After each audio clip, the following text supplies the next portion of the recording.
오늘 말씀은 삼손과 관련된 사사기 말씀을 함께 나누고자 합니다. 삼손이라는 말은 작은 태양, 그리고 태양의 아들, 태양의 사람이라는 뜻을 가지고 있습니다. 그 이름 그대로 상당히 능력을 하나님께서 많이 부어주신 그런 특별한 사람으로 성경에 소개되고 있는 사람입니다. 그런 이름처럼 이 삼손이라는 이름을 많이 갖다가 요즘도 많이 쓰고 있는 것을 보게 됩니다. 그 여행 가방 브랜드로 유명한 그 샘소나이트이라는 그 브랜드 이름도 그 창업주 제스 스웨이더가 유대인인데, 그가 이제 가방 브랜드 이름을 정할 때에 아주 가장 튼튼한 그런 가방을 의미하는 그 이름을 이제 삼손이라는 이름에서 가져와서 그 이름을 붙인 것을 알 수가 있습니다. 사사기에서도 이 삼손에 대해서 특별하게 소개하고 있는데 13장에서 16장에 걸쳐서 그의 태어나는 순간부터 그의 죽음의 순간까지를 자세하게 소개해주고 있는 인물이라고 할 수가 있겠습니다. 오늘 본문은 이제 그 첫 등장하는 시작의 말씀이 되겠습니다. 그래서 이 말씀을 볼 때에 오늘 우리들의 모습을 잘 비춰주는, 보여주는 그런 말씀들로 가득 차 있다, 이렇게 할 수가 있겠습니다. 그래서 이 말씀을 묵상하는 가운데 마치 우리의 모습을 비춰주는 거울처럼, 그리고 자화상의 그림과 같은 그러한 말씀으로 우리가 받고 그 주시는 은혜를 함께 나누는 그런 시간을 갖고자 제가 자화상을 보여줍니다라는 설교 제목을 가지고 함께 은혜를 나누고자 합니다. 우리 다 같이 1절의 말씀을 함께 다시 한번 읽어 보도록 하겠습니다. 1절의 말씀입니다. 이스라엘 자손이 다시 여호와의 목전에 악을 행하였으므로 여호와께서 그들을 40년 동안 블레셋 사람의 손에 붙이시니라 그랬습니다.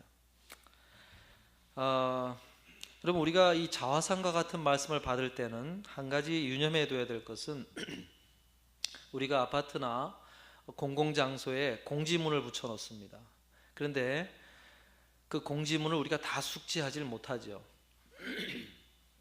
그런데 문제가 생기면 여기에 이런 말이 글귀가 들어 있었구나, 공지가 돼 있었구나 하고 깨닫게 되고 다시 들여다보면서 그것을 확인하게 되는 경우가 참 많습니다. 여러분, 자화상과 같은 말씀을 받을 때 대체로 그런 현상이 벌어지는 것을 알 수가 있습니다.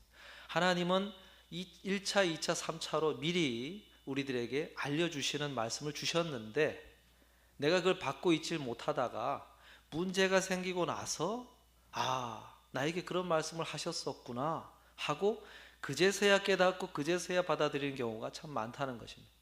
자화상과 관련된 말씀은 받을 때는 우리 나와 상관없어 라는 식으로 받게 되는 경우가 굉장히 많습니다. 그래서 그냥 귓등으로 듣는 거죠. 그런데 사실은 가만히 곰곰이 생각해 보면 그 전에 이미 그런 말씀을 주셨었는데 하고 혀를 차면서 그제서야 이제 이해하게 되는 경우가 참 많다는 것입니다. 오늘 이 말씀이 우리들에게 어떻게 다가올까? 그런 공지문에 스쳐가고 놓치는 그런 말씀으로 받지 말고 하나하나 나와 연관된 말씀으로 생각하고 다시금 받아들일 수 있는 그런 은혜의 열린 마음을 가지고 받아야 되는 말씀이라는 것입니다. 그래서 1절 말씀에 소개되기를 어떻게 시작이 되냐면 이스라엘 자손이 다시 여호와의 목전에 악을 행하였으므로 이렇게 시작이 되고 있습니다. 여기서 다시 죄악을 향해서 달려가는 모습을 보여주면서 오늘 말씀이 시작되고 있다는 것입니다. 이스라엘 백성은 하나님께서 택하신 백성들이었으나 그들의 모습은 마치 다시 죄악을 향해 달려가는 모습으로 하나님 앞에 걸어갔다는 것을 오늘 말씀이 우리에게 보여줍니다. 백성들뿐만 아니라 사사들, 리더로 부름받은 사람들의 모습도 이와 마찬가지였습니다. 오늘 본문 말씀이 등장하기 전에, 그러니까 삼손 사사가 등장하기 전에 있었던 그 사사들의 모습이 어떻게 소개되느냐 가만히 보면은 그 삼손 직전의 사사였던 이 압돈의 모습을 어떻게 성경이 소개해 주는가 보았더니 12장 14절의 말씀에 이렇게 소개를 하고 있습니다. 그에게 아들 40과 손자 30이 있어서 어린 낙이 70피를 탔었더라. 압돈이 이스라엘의 사사가 된 지 8년이라. 이렇게 소개를 해줍니다. 그러니까 사사 압돈이 아주 짧은 기간 8년을 사사로 섬기는 가운데 그들의 아들과 손자들이 뭘 탔다는 것입니까? 어린 낙이 70마리를 탔다. 이렇게 성경이 굳이 그것을 밝히고 있는 이유는 그 짧은 기간 동안 그들의 삶이 상당히 마치 왕처럼 하나님께서 왕을 언급하실 때 말을 많이 두지 말라 그랬는데 마치 다른 나라의 왕들처럼 그렇게 화려하고 사치스럽게 생활했었다는 것을 굳이 언급을 하면서 소개를 해주는 것입니다. 그리고 그 압돈 직전의 사사 입산의 사사를 소개할 때 또 이렇게 소개를 해줍니다. 12장 9절에 상반절에 보면은 그가 아들 30명과 딸 30명을 두었더니 그가 딸들을 밖으로 시집 보냈고 아들들을 위하여는 밖에서 여자 30명을 데려왔더라. 이 밖이라는 것은 다른 이방 민족을 이야기하는 것입니다. 그러니까 하나님의 리더로서 모범이 되어야 될 그 사사가 자신의 아들들과 딸들을 이방인들과 혼인시키고 결혼시켰다는 것을 이제 성경이 소개를 해주는 것입니다.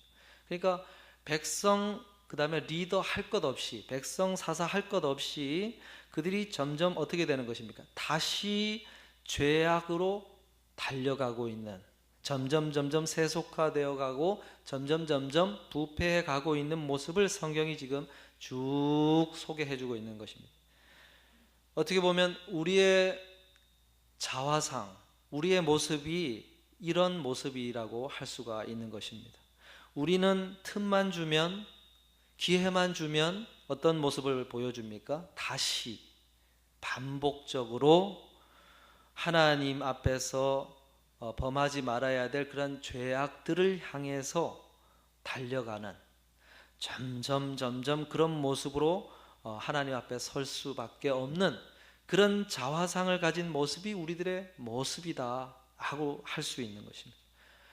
그래서 반복적으로 다시 예전으로 돌아가는, 반복적으로 내가 하지 말아야지 하고 결심했던 모습으로 다시 돌아가는 그런 모습이 우리들의 자화상이라 할 수 있는 것입니다.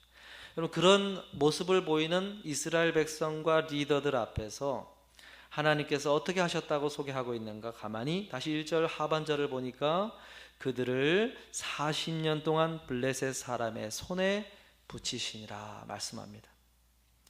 블레셋 사람들의 손에 붙였다는 얘기는 블레셋 사람들로부터 전쟁으로 고통받고 핍박받고 압제당하는 그 괴로운 시간을 40년 동안 겪게 하셨다 소개하는 것입니다.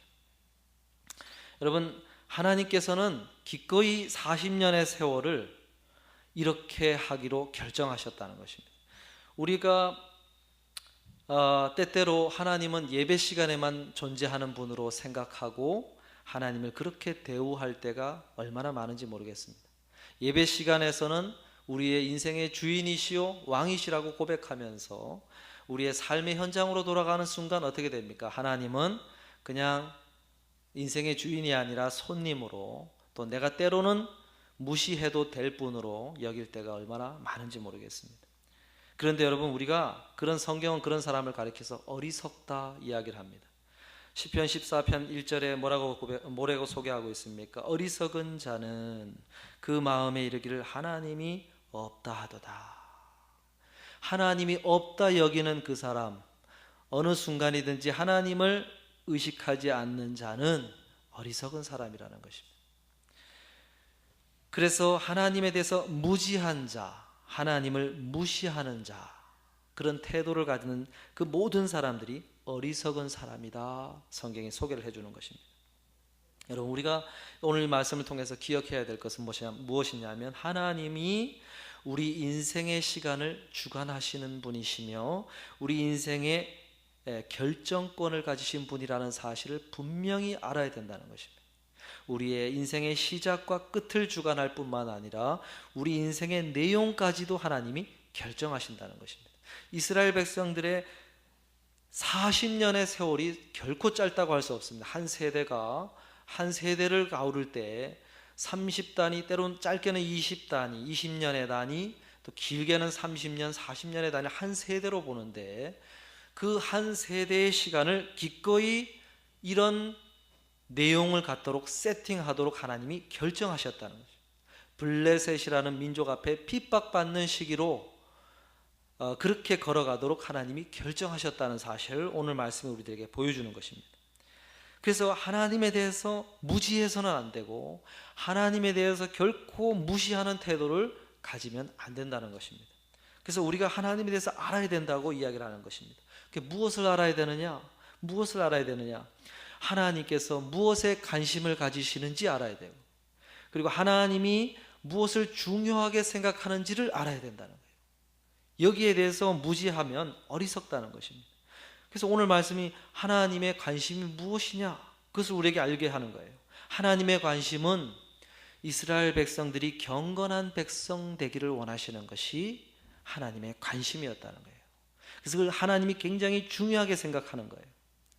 그래서 기꺼이 40년의 세월을 희생해서라도 하나님께서는 다시 죄악으로 달려가려고 하는 그들의 모습을 스탑시키기를 원하셨고, 그들의 이스라엘 백성들이 조금 더 하나님을 닮는 하나님의 백성 되도록 하기 위해서, 즉 경건한 백성 되도록 하기 위해서 기꺼이 40년의 세월을 그렇게 영적인 암흑기를 갖도록, 마치 색깔을 블랙으로 칠해버릴 정도로 기꺼이 그렇게 하기를 원하셨다는 것을 우리들에게 소개해 주는 것입니다. 집에서 아이니가 가만히 노는 모습을 보면 오늘 말씀과 연관된 모습을 묵상할 수 있었습니다. 무슨 이야기냐면, 아이니가 장난감을 갖고 놀다가 집안 구석구석을 다니면서 벌려놔요. 어지럽혀 놓으면 그러다가 이제 배가 고파지고 간식을 찾게 됩니다. 그러면 간식이 먹고 싶으니까 엄마에게 와서 간식을 달라고 해요. 그런데 엄마의 눈은 뭘 쳐다보면서 이야기합니까? 여기저기 벌려놓은 그 장난감들을 쳐다보면서 너가 이 장난감들을 다 치우면 간식을 주겠다 이야기를 합니다. 그러면 나는 지금 당장 간식이 먹고 싶으니까 간식을 달라고 보채기 시작합니다. 그렇게 한참을 실랑이를 벌이다가 결국 엄마의 마음이 바뀌지 않는 걸 보고 그제서 장난감을 치우러 갑니다. 그래서 장난감을 조금 치우는 흉내를 내요. 그러다가 간식이 생각나니까 다시 와요. 그리고는 다시 간식을 달라고 보챕니다. 그런데 엄마가 뭐라고 얘기합니까? 안 된다. 저기 장난감을 치워야 주겠다. 그래요. 한참 실랑이를 벌이다가 다시 포기하고 장난감을 치우러 가요. 그리고는 장난감을 조금 치우다가 또 반복해서 다시 와서 간식을 달라고 합니다.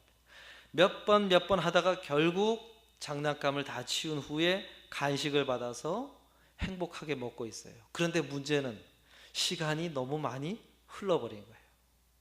시간이 한참이 흘렀어요. 한 번 다 치우고 와서 간식을 먹었으면 짧게 끝날 수 있는 그 시간을, 그 결과는 똑같은데 시간은 너무 많이 허비된 거예요. 어찌 보면 이것이 오늘 우리들의 인생을 보여주고 있다 생각합니다. 하나님께서는 우리에게 장난감 치우는 법을 가르치기 위해서 기꺼이 우리의 인생 수십 년을 더 진행시키지 않으시고 이런 식의 스탑시키시는 경우가 하나 있다는 것입니다. 그것이 하나님이라는 것입니다. 하나님께서 관심이 어디에 있기 때문에 그렇습니까? 하나님의 관심은 하나님의 자녀된 우리가 하나님의 형상 닮도록 하는 데 있기 때문에 기꺼이 우리의 평생의 시간을 다 허비해서라도 하나님이 원하시는 것 한 가지를 가르치기를 원하시는 분이 하나님이라는 것입니다. 이것을 알아야 됩니다.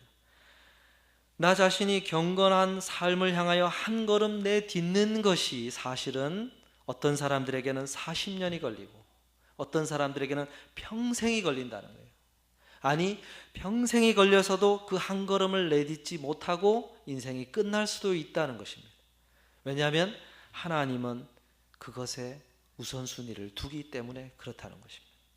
그래서 사랑하는 성도 여러분, 오늘도 내 인생에 그 한 걸음 내딛게 하기 위해서 하나님은 우리의 인생을 다루고 있다는 사실을 기억하시고, 내 인생을 향하여 이런 기준을 가지고 우리 인생을 이끌어 가시는 그 하나님, 그 하나님을 향하여 한 걸음 한 걸음 하나님 앞에서 힘겹지만 걸어가시는 저와 여러분 될 수 있기를 주의 이름으로 축복합니다.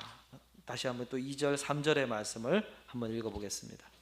2절 3절입니다. 같이 한번 읽겠습니다. 소라 땅에 단 지파의 가족 중 마노아라 이름하는 자가 있더라.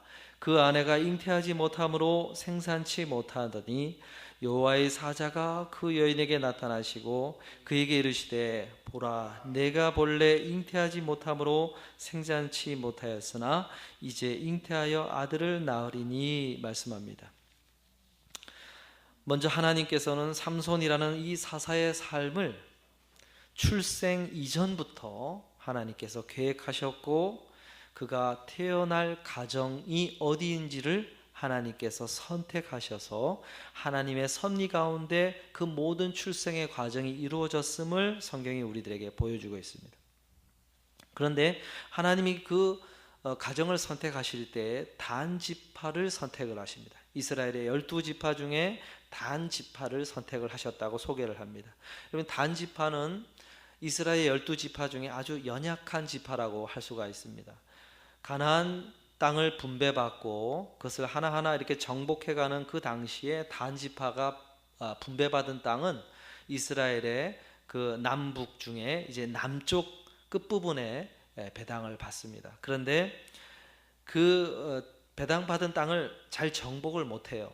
그래서 가나안 족속, 거기 땅을 차지하고 있었던 아모리 족속에게 쫓겨가지고 산악지방으로 들어갑니다. 그래서 평야는 그들이 차지하고 이 산악지방을 선택을 하는데 그 산악지방 중에서도 이제 중간 정도에 있는 그 땅을 그 땅에 자리 잡고 이제 살게 된 지파가 단 지파라고 할 수가 있습니다. 그래서 그 사사시대 때 단 지파의 그 소라 마을이라고 하는 그 소라 지역은 블레셋 민족과 이스라엘 12지파 중에 가장 큰 지파인 그 유다 지파 사이에 중간에 아주 작은 땅덩어리를 차지하고 살던 지파가 이 단 지파라고 할 수 있는데, 이스라엘 12지파 중에서도 연약한 지파인 단 지파 중에서도 어떤 가정을 선택하셨느냐, 마노아라고 하는 가정을 선택하셨다고 소개하는데, 그 마노아 가정은 어떤 문제가 있었다고 소개합니까? 본래 문제가 있어서, 육체적으로 문제가 있어서 잉태하지 못한 가정을 선택했다는 것입니다. 그래서 아주 연약한 지파 중에서도 그 당시에 잉태하지 못한다는 것은 굉장히 문제가 있는, 그래서 대를 이어서 땅을, 자신의 어떤 가업들을 이어야 되는데 그것이 끊겨버릴 위기에 처한 그러한 가정이라고 할 수가 있는 것입니다. 그런 가정에 하나님께서 택하셔서 삼손이라고 하는 걸출한 사사를 태어나도록 하나님이 결정하셨다는 것입니다. 여기서 우리가 하나님이 어떤 분인가를 했을 때 어떤 것을 알게 됩니까? 하나님께서는 하나님이 사용하기 위해서 선택하는 사람들은 어떤 이들을 선택하시는가 보면, 영적으로 육적으로 약해지고 힘들어져서 하나님 앞에서 굉장히 낮아진 자.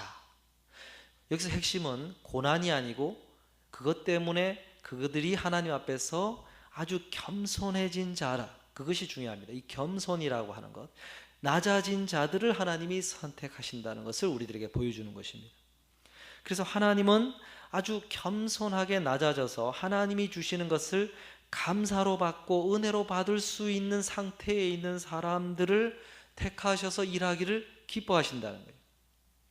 그래서 아주 연약한 마노아 가정에서 비교 불가능한 아주 능력자 삼손이 출생하게 하셔서 그를 통해서 하나님께서 일을 하셨다는 것을 보여주는 것입니다. 여러분, 하나님은 우리를 높이시기를 원해요. 우리를 높이 사용하기를 원하시고 우리를 통해서 하나님의 어떤 하나님 나라의 귀한 일들을 하기를 원하세요. 근데 문제는 그렇게 우리를 높여 사용하시려면 우리를 낮추신다는 것입니다. 낮아져야 하나님 앞에 높이 쓰임 받을 수 있는 이 원리, 이것이 하나님이 일해 가시는 방식이라는 것을 우리들에게 알려주는 것입니다. 사도 바울이 주님 앞에 선택받기 위해서 주님께서 어떻게 하셨습니까? 그를 강한 빛을 비춰서 말에서 꼬꾸라뜨립니다. 그래서 땅바닥에 넘어져서 떨어져서 앞을 못 보는 비참한 상태에 있는 가운데 예수님께서 나타나셔서 그를 향해서 말씀하시고 그를 완전히 하나님 앞에서 다른 사람으로 그대의 마음을 바꿔서 하나님이 그를 사용하신 것을 우리들에게 성경 말씀은 보여줍니다. 그래서 교만이 꺾이고 겸손해진 자, 겸손한 자, 그를 하나님이 사용하신다는 것입니다. 여러분, 어느 누구에게나 하나님 앞에서 교만한 부분이 있어요. 하나님 앞에서 겸손해져야 될 부분이 있다는 거예요. 누구에게나 있습니다. 누구에게나 있는데 그 하나님께서 우리에게 교만해져 있는 그것을 하나님이 낮추시기 위해서 우리의 인생을 움직여 가세요. 그래서 하나님 앞에서 고집 부리고 무릎 꿇지 않다가 하나님 앞에서 그것을 무릎 꿇고 하나님 앞에 엎드려서 하나님 앞에 있는 그 상태를 만드시고 그 가운데 우리에게 하나님의 역사를 경험하도록 이끌어 가신다는 거예요. 그래, 왜냐하면 하나님의 은혜를 은혜로 받을 수 있으니까, 그리고 하나님의 은혜를 감사로 순전하게 받을 수 있으니까, 내 능력과 내 지혜와 내 힘으로 했다고 자랑하지 않고 다른 사람들에게 그렇게 부풀리지 않고 이것은 하나님이 하신 것입니다. 이것은 하나님이 나에게 은혜로 주신 것입니다. 100% 하나님이 하신 것입니다 하고 고백할 수 있는 상태에 있기 때문에 하나님이 일하시는 거예요. 우리를 엎드리도록 만드신 다음에 우리를 높이시는 분이 하나님이라는 것입니다. 이것을 알면서도 자꾸 우리 마음에 싹이 나요. 교만의 싹이 이렇게 올라와요. 쭉 엎드렸다가도 그렇게. 그래서 사도 바울이 하나님 앞에 질병이 있었잖아요. 그래서 그 질병을 놓고 하나님 앞에 3번이나 간절하게 기도했는데 하나님이 주신 말씀이 무엇입니까? 너가 약한 데서 강해진다. 너가 지금 하나님 안에서 쓰임받기 위해서는 그것 때문에 너가 쓰임받을 수 있는 것이다 말씀하시는 것은 어떤 원리가 있기 때문에 그렇습니다. 그의 교만한 부분을 컨트롤하기 위해서 하나님이 그렇게 하시는 거예요. 그 원리가 있는 거예요. 오늘 내가 때때로 하나님 왜 이것은 해결되지 않습니까? 왜 이것은 하나님 해주시려면 확실하게 해주시지 이건 왜 안 됩니까? 하는 질문을 할 수가 있어요. 제 인생이 왜 이렇게 결단하고 나가는데 지금 그렇지 않습니까? 누굴 봐야 됩니까? 하나님을 볼 때가 아니라 나를 봐야 돼요. 내 안에 계속 꿈틀거리고 기회만 주면 일어나려고 하는 그것이 있는 것을 발견해야 되는 거예요. 그래서 다시 죄악을 향하여 달려가려고 하는 내 속사람이 들어있기 때문에 하나님이 남겨두시는 거예요. 이스라엘 백성들이 가나안 땅에 가서 다 될 줄 알았어요. 정복하면 이제 완전히 100% 자신들의 땅이 될 줄 알았어요. 그런데 하나님이 그렇게 하지 않았어요. 여전히 눈앞에는 가나안 족속들이 살아남아 가지고 어떨 때는 우리를 더 힘들게 만들고 우리보다 더 강해 보일 때가 있고 그래요. 힘겹게 싸움하는데 완전히 그것이 사라지지 않았어요. 왜 그랬다고 성경에 소개해 줍니까? 이스라엘 백성들이 하나님 앞에서 교만해지고 다시 범죄하는 민족이 될까 봐 그들을 올무로 남겨두셨다고 했어요. 마찬가지 원리가 계속 우리 삶 속에 놓여져 있다는 것입니다. 17세기에 활동했던 네덜란드 출신 화가 렘브란트라는 화가가 자화상을 자주 그렸는데 2개의 자화상을 비교해서 그린 적이 있습니다. 하나는 젊은 시절에 그의 얼굴을 그린 자화상이고 다른 하나는 20년의 시간이 지난 후의 얼굴이었어요. 그런데 렘브란트가 젊은 시절에 그렸던 그 자화상의 얼굴을 보면 그는 아주 뭔가 희망에 부풀어 있고 기쁨이 차 있고 자신감이 묻어 있는 그런 얼굴을 그렸어요. 그런데 20년이 지난 후에 자기의 얼굴을 그리면서 눈앞에 자신의 젊은 시절에 그렸던 자화상이 있음에도 불구하고 그가 어떤 그림을 그리느냐, 쭈글쭈글한 주름이 져 있고 얼굴에 어두운 빛이 드리워져 있고 낙심되어 있고 좌절감에 빠져 있는 그런 모습을 그렸어요. 이게 단순히 육체적인 관점에서 병들고 힘든 그런 노인이 됐기 때문에 그것을 그린 것이 아니라 그게 어떤 신앙적인 의미를 담았다는 거예요. 어떤 의미입니까? 20대에는 젊은 시절에는 하나님을 가까이 하고 하나님 앞에서 자신의 인생을 향해서 부풀은 마음, 기대하는 마음, 그리고 하나님이 주신 어떤 기쁨의 마음을 가지고 걸어가던 자신의 모습을 그렸는데 20년이 지난 자신의 모습을 보니까 하나님을 떠나서 세상의 그 그림 화가로서의 성공에 취해서 그렇게 걸어가는 가운데 잃어버렸던 많은 하나님 앞에서의 어떤 신앙적인 기쁨들, 어떤 소망들, 믿음들, 이런 것들이 사라져버린 자신의 모습을 보면서 그 얼굴에다가 그것을 담아서 그렸다는 것입니다. 여러분, 우리의 인생의 자화상은 여전히 진행 중입니다. 여전히 그려지고 있고 그 자화상 속에 하나님이 담고자 하시는 모습이 있어서 마치 아이니가 엄마와 실랑이를 벌이고 있는 것처럼 우리와 하나님 사이에 일종의 실랑이가 벌어지는 가운데 시간은 계속 흘러가고 있는 거예요. 오늘 내 인생의 자화상이 어떤 자화상이 그려지고 있는가 우리가 들여다보면서 하나님 앞에서 다시금 혹 내가 때를 쓰고 죄악을 향해 나아가려고 하는 그런 걸음을 자꾸만 걸어가고 있는 것은 아닌지, 그분 앞에 그 걸음을 멈추기 위해서 하나님께서 내 인생 가운데 버리고 있는 것은 없는지 돌아보면서 하나님 앞에 우리의 자화상이 날마다 새롭게 그려질 수 있는 저와 여러분 될 수 있기를 주의 이름으로 축원드립니다. 기도하겠습니다.